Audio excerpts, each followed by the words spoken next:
안 번져. 도덕의 최고 번져. 원칙은 무엇인가? 도덕이 의무감에서 행동하는 것이라면 의무의 필수 조건이 밝혀내는 일을 남는다. 칸트에게 이를 파악하는 것은 곧 도덕의 최고 원칙을 파악하는 것이다. 도덕의 최고 원칙은 과연 무엇인가? 칸트가 도덕적 형이상학의 기초에서 추구하는 목표로 바로 이 질문에 대답하는 것이다. 칸트가 세 가지 중요한 개념인 도덕, 자유, 이성을 어떻게 연관지었는지 살펴본다면 칸트의 대답이 좀 더 쉽게 다가갈 수 있을 것이다. 그는 이 개념들을 대조 또는 이원론으로 설명한다. 여기에는 전문 용어도 포함되지만 대조되는 이 용어들에서 유사점을 발견한다면 칸트의 도덕적 철학을 제대로 이해했다고 보아도 좋다. 그럼 여기서 몇 가지 대조되는 용어를 기억해두자. 대조 1. 의무 대 끌림, 대조 2. 자율 대 타율, 대조 3. 정한 명령 대 가언 명령. 의무와 끌림이라는 첫 번째 대조는 이미 살펴보았다. 단지 의무 동기만이 어떤 행동에 도덕적 가치를 부여한다. 그렇다면 나머지 두 가지 대조를 설명해 보겠다. 두 번째 대조는 내 의지가 결정되는 방식인 자율과 타율이다. 칸트에 따르면 내 의지가 자율적으로 결정될 때만이, 그러니까 내 의지가 내가 나에게 부여한 법칙에 지배될 때만이 나는 자유롭다. 다시 한번 말하지만 우리는 흔히 자유를 내가 원하는 것을 하고 내 욕구를 방해받지 않고 추구할 수 있는 상태라고 생각한다. 그러나 칸트는 이러한 생각에 강력하게 이의를 제기한다. 애초에 그러한 욕구를 직접 선택하지 않았다면 그 욕구를 추구한다고 해서 어떻게 자유롭다고 할 수 있겠는가? 칸트는 자율과 타율을 대조하면서 이 문제를 제기한다. 내 의지가 타율적으로 결정된다는 말은 내 외부에서 결정된다는 뜻이다. 그러나 이때 어려운 질문이 하나 생긴다. 자유가 내 욕구와 끌림을 따르는 것 이상의 의미를 갖는다면 그것이 어떻게 가능할까? 내가 하는 모든 행동은 외부 영향으로 결정되는 욕구나 끌림에서 나오지 않던가? 그 답은 결코 명확하지 않다. 칸트가 관찰하기로는 자연의 모든 것은 법칙에 따라 움직인다. 자연스러운 필요 법칙, 물리 법칙, 인과 법칙 등 여기에는 우리도 포함된다. 우리도 어쨌거나 자연의 존재니까 인간이라고 자연 법칙에서 예외일 수 없다. 그러나 우리가 자유롭게 행동하는 능력이 있다면 물리 법칙이 아닌 다른 무언가에 따라 행동할 수도 있을 것이다. 칸트는 모든 행동은 특정 법칙에 지배된다고 주장한다. 우리의 행동이 물리 법칙에만 지배된다면 우리는 당구공과 다를 바 없다. 따라서 자유롭게 행동하는 능력이 있다면 저절로 주어진 법칙만이 아니라 자신에게 부여한 법칙에 따라 행동할 수도 있을 것이다. 그런데 그러한 법칙이 어디서 나올까? 칸트의 답은 이성이다. 우리는 감각이 전달하는 쾌락과 고통에 지배되는 감각적 존재일 뿐만 아니라 이성에 따라 행동할 수 있는 존재다. 만약 이성이 우리 의지를 결정한다면 그 의지는 자연이나 끌림의 명령에 구애받지 않는 선택의 힘이 될 수 있다. 칸트가 늘 이성이 의지를 지배한다고는 주장하지 않는다는 점을 주목하자. 내가 나에게 부여한 법칙에 따라 자유롭게 행동할 수 있다면 이성이 내 의지를 지배할 수 있을 것이라고 말할 뿐이다.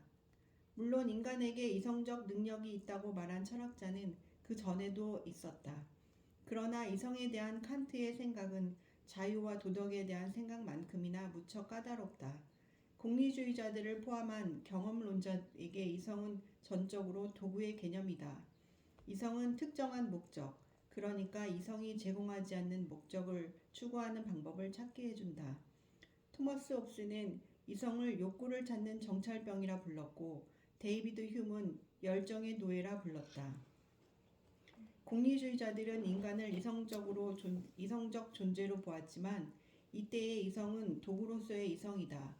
이들은 이성의 역할을 어떤 목적이 추구할 가치가 있는가를 결정하는 것이 아니라 우연히 생긴 욕구를 충족하여 공리를 극대화할 방법을 찾는 것이라고 보았다. 칸트는 이성이 이러한 부차적 역할을 할 뿐이라는 생각을 거부한다. 그에게 이성은 한낱 열정의 노예가 아니다. 칸트는 만약 모든 이성이 그러하다면 우리의 본능에 따를 때 더 잘 살 거라고 말한다. 칸트는 도덕과 관련된 실천 이성을 도구로 여기지 않고 어떤 경험적 목적에도 상관없이 선언적으로 정해지는 실천 이성으로 여긴다. 정언 명령 대 가언 명령. 그러나 이성은 어떻게 이를 해낼 수 있을까? 칸트는 이성이 의지에 명령하는 두 가지 방법을 구별한다. 하나는 잘 알려진 가언 명령이다. 가언 명령은 이성을 도구로 활용한다. X를 원한다면 Y를 하라는 식이다. 말하자면 사업가로 좋은 명성을 얻고 싶다면 고객을 정직하게 대하라는 명령이다. 칸트는 언제나 조건이 따라붙는 가언 명령을 조건 없는 명령인 정언 명령과 대조한다. 어떤 행동이 다른 것의 수단으로만 바람직하다면 이때의 명령은 가언 명령이다. 어떤 행동이 그 자체로 바람직하다면 따라서 이성에 부합하는 의지에 꼭 필요하다면 이때의 명령은 정언 명령이다. 정언이라는 말이 전문 용어처럼 들릴지 모르지만 흔히 쓰는 말과 아주 동떨어진 것도 아니다. 칸트가 말하는 정언은 조건이 없다는 뜻이다. 이를테면 어떤 정치인이 떠드는 추문을 정언적으로 부인한다면 단지 강한 언조로 부인한다는 뜻만은 아니다. 조건 없이 어떤 흠결이나 예외도 없이 부인한다는 뜻이다. 마찬가지로 정언 의무나 정언 권리는 특정한 상황에 구애받지 않는 의무나 권리를 뜻한다. 칸트가 말하는 정언 명령은 다른 어떤 목적에도 기대지 않고 말 그대로 정언적으로 명령한다.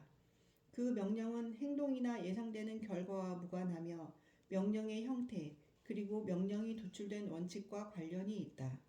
그리고 행동에서 본질적으로 선한 부분은 그 결과와 관계없이 애초의 정신 자세에 달렸다. 칸트는 오직 정언 명령만이 도덕적인 명령이 될 수 있다고 주장한다. 이제 이 세 가지 유사한 대조의 연관 관계가 눈에 들어온다. 자율이라는 의미와 자유를 추구하려면 가언 명령이 아닌 정언 명령에 따라 행동해야 한다. 이때 한 가지 중대한 문제가 남는다. 대체 무엇이 정언 명령이고 그것은 우리에게 무엇을 명령하는가? 칸트는 그 자체로 절대적이며 다른 어떤 동기도 포함하지 않은 채 명령을 내리는 실천 법칙을 이해하면 이 질문에 대답할 수 있다고 말한다. 우리를 특정 목적과 결부시키지 않고 오직 이성적 존재로만 여기는 법칙을 이해할 때 이 질문에 대답할 수 있다. 대체 그것이 무엇인가? 칸트는 정언 명령의 몇 가지 형태 또는 공식을 제시하는데 이것들이 결국은 한 가지라고 말한다. 정언 명령, 당신의 행동 준칙을 보편화하라. 칸트가 말하는 보편적 법칙의 첫 번째 공식은 이렇다. 행동 준칙에 따라 행동하되 이는 보편적 법칙이 되어야 한다고 주장할 수 있는 준칙이라야 한다. 칸트가 말하는 행동 준칙은 내 행동의 근거가 되는 규칙이나 원칙을 뜻한다. 그의 말은 궁극적으로 모순 없이 보편화할 수 있는 원칙에 따라서만 행동해야 한다는 뜻이다. 칸트가 말하는 이 추상적 시험의 의미를 파악하기 위해 구체적인 도덕적 질문을 하나 생각해보자. 지키지 못할 게 뻔한 약속을 하는 것이 과연 옳을까? 이를테면 내가 돈이 급히 필요해 당신에게 돈을 빌려달라고 했다 치자. 나는 돈을 금방 갚을 수 없다는 걸 잘 안다. 그런데도 곧 갚겠다며 지킬 수 없는 거짓 약속을 해서 돈을 빌린다면 이는 도덕적으로 용납될 수 있는 행동일까? 거짓 약속은 정언 명령에 걸맞은 행동일까? 칸트는 아니라고 말한다. 절대 아니라고. 내 행동의 근거가 되는 행동 준칙을 보편화하면 거짓 약속은 정언 명령과는 맞지 않음을 알 수 있다. 그렇다면 이 경우 행동 준칙은 무엇인가? 그것은 대략 이렇다. 돈이 급히 필요할 때마다 금방 갚겠다고 약속하고 일단 돈을 빌려야 한다. 갚을 수 없다는 걸 안다 해도 그러하다. 그러나 이때 이 행동 준칙을 보편화하고 그에 따라 행동한다면 모순에 부딪힌다는 게 칸트의 말이다. 모든 사람이 돈이 필요할 때마다 거짓 약속을 한다면 어느 누구도 그 약속을 믿으려 하지 않을 것이다. 사실 여기에 약속 따위는 없다. 거짓 약속을 보편화한다면 약속을 지킨다는 행위 자체가 무의미해진다. 그렇다면 약속을 하고 돈을 빌리는 행위는 무의미할 뿐만 아니라 비이성적이기까지 하다. 결국 거짓 약속을 한다는 것은 도덕적으로 잘못된 일이며 정언 명령과도 맞지 않는다. 이런 식의 정언 명령은 설득력이 떨어진다고 보는 사람도 있다. 아이들이 새치기를 하거나 경솔한 말을 할 때 어른들은 아이를 꾸짖으며 흔히 이렇게 말한다. 사람들이 죄다 그렇게 행동한다면 어떻겠니? 모두들 거짓말을 해낸다면 사람들은 누구의 말도 믿지 않을 것이며 그렇게 되면 우리는 다 같이 불행해질 것이다. 칸트의 말이 이런 뜻이라면 그는 결국 결과론자나 다름없다. 즉 거짓 약속에 원칙적으로 반대하는 것이 아니라 그것이 가져올 해악이나 결과를 생각해서 반대하는 것이다. 이 비판을 내세워 칸트에 반대한 사람은 다름 아닌 존 스튜어트 밀이다. 그러나 밀은 칸트의 요지를 오해했다.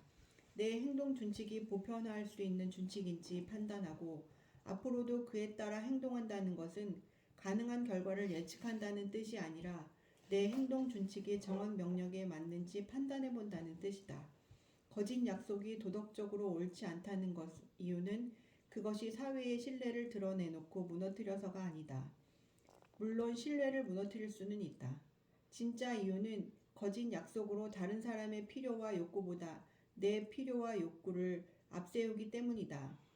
보편화하는 것은 강도 높은 도덕적 요구에 초점을 맞춰 내가 하려는 행동이 다른 사람의 이익과 처지보다 내 이익과 처지를 앞세우지 않는지 점검하게 한다. 정언명령 2. 인간을 목적으로 대하라. 정언명령의 도덕적 효력은 칸트의 두 번째 공식에서 더욱 분명해진다. 인간을 목적으로 대한다는 공식이다. 칸트는 정언명령이 나타나는 두 번째 형태를 설명하면서 그 어떤 이익이나 목적도 도덕법의 기초로 삼을 수 없다고 말한다. 도덕법은 사람, 즉 그 자체가 목적인 사람에게만 관련되기 때문이다. 그러나 존재만으로도 절대적 가치를 지니는 것이 있다고 가정해보자. 그렇다면 그 안에는 그리고 오로지 그것 안에만 정언 명령의 토대가 존재할 것이다.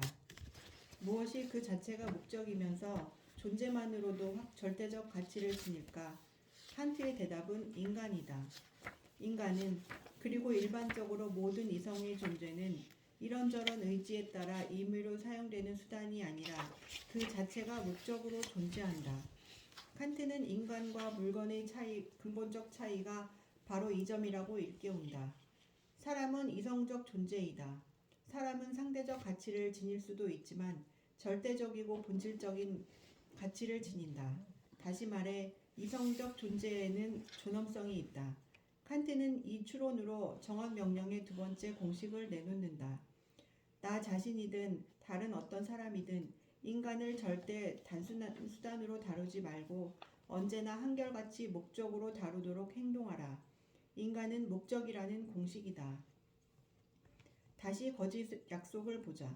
정언 명령의 두 번째 공식은 거짓 약속이 왜 도덕적으로 잘못인가를 약간 다른 각도에서 파악하게 해준다. 내가 돈을 갚을 능력이 없는데도 당신에게 꼭 갚겠다고 약속하고 돈을 빌린다면 나는 당신을 이용하는 꼴이다. 그러니까 당신을 존중해야 할 목적으로 대하지 않고 내 금전적 어려움을 해결할 수단으로 이용하는 셈이다. 이제 자살을 생각해보자. 눈여겨볼 사실은 흥미롭게도 타살과 자살이 똑같은 이유로 정언 명령에 어긋난다는 점이다. 우리는 흔히 도덕적으로 타살과 자살을 하늘과 땅 차이라고 생각한다. 누군가를 죽이는 행위는 그의 뜻을 거슬러 목숨을 빼앗는 행위인 반면에 자살은 그것을 행하는 사람의 선택이다. 그러나 인간을 목적으로 대해야 한다는 칸트의 견해로 본다면 타살이나 자살이나 근본은 같다. 내가 살인을 저지른다면 은행을 턴다든가 내 정치 세력을 굳건히 한다든가 분노를 표출한다든가 하여 이익을 챙기려고 다른 사람의 목숨을 빼앗는 것이 된다. 나는 그 희생자를 수단으로 취급할 뿐 목적으로서 존중하지 않는 셈이다. 칸트가 보기에 자살도 같은 이유로 정언 명령을 위반한다. 고통스러운 상황에서 빠져나가기 위해 목숨을 끊는다면 나를 고통 완화 수단으로 이용하는 것이다. 그러나 칸트가 말하듯이 인간은 단지 수단으로 이용되는 물건이 아니다. 내 안에 존재하는 인간성을 처분할 권리는 다른 사람은 물론이고 내게도 없다. 칸트 생각에 자살이 잘못인 이유는 타살이 잘못인 이유와 똑같다. 사람을 물건 취급하면서 그 자체를 목적으로 존중하지 않는다는 점에서 둘 다 마찬가지다. 자살 예시는 칸트가 의무라고 생각한 인간 존중의 두드러진 특징을 보여준다. 칸트에게 자기 존중과 타인 존중은 같은 원칙에서 나온다. 존중 의무는 이성을 지닌 존재, 인간성을 지닌 존재인 인간에 대한 의무이다.